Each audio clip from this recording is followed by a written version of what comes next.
When I think about universal design, I think first about it as a concept in architecture because I think that's really easy for people to understand, and it's also an aspect of universal design that's been highly visible.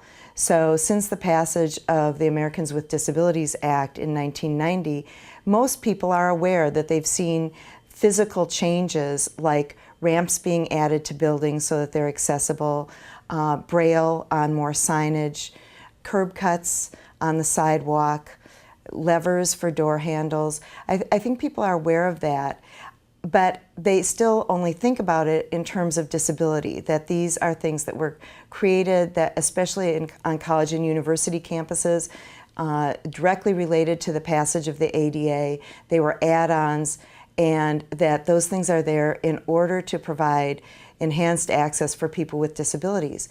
Instead, we need to think about how all of us use all of those various features. When my arms are full, I am really glad to have a door latch or a handle instead of a knob. When I am carting around a bunch of boxes of books on a dolly, I'm very glad to have the opportunity to use a ramp to access a building rather than trying to haul that up and down stairs. We all use the various features of universal design that were initially created in order to accommodate people with disabilities.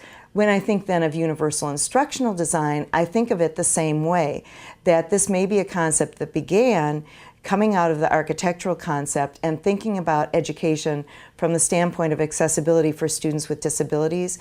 And yet when I think of the things that I do and I listen to how other people implement universal instructional design, I think the same rule of thumb holds true, that actually all students benefit from the things that we do, and that I as a teacher also benefit. UID also clarified for me the difference between access to information and access to learning. I never really thought of that clearly. But now it has become necessary not to just dump information on students, but to make sure that they learn, that they actually learn. To me, universal instructional design is providing equal access to all students. So whether it is in the classroom or it is in student services programs, just making sure that you don't exclude anyone. It's the idea of making space accessible for everyone rather than doing special accommodations to assist people to get into spaces, of creating spaces that a person can enter without even thinking about it. What we have traditionally done has been to accommodate students, which is the student has to make a special arrangement to get what they need to be successful in a class. So they might have to ask for testing accommodation, for instance, where they have to arrange with the instructor that they're going to take their test in a separate place, etc. Universal instructional design is the idea that the student would not need any accommodation, that the way that the class is constructed, is arranged, will naturally allow that any student to be successful. Universal instructional design, from my point of view, is a way of embedding best practices inside of a classroom so everybody inside the classroom is able to benefit.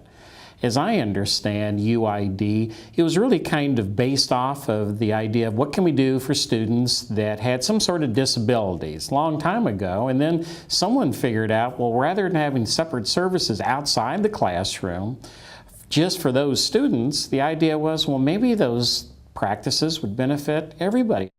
When we're implementing universal instructional design, whether that's in a classroom or in some other kind of learning setting or in a learning center or advising or any kind of academic support, we really think in terms of 8 guiding principles.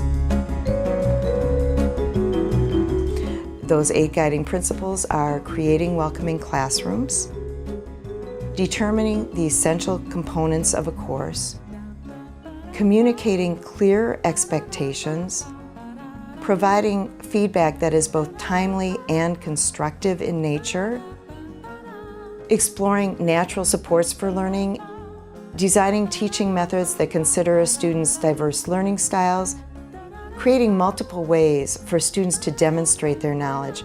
And the last one then is promoting interaction not only among the students but also between the students and the faculty member.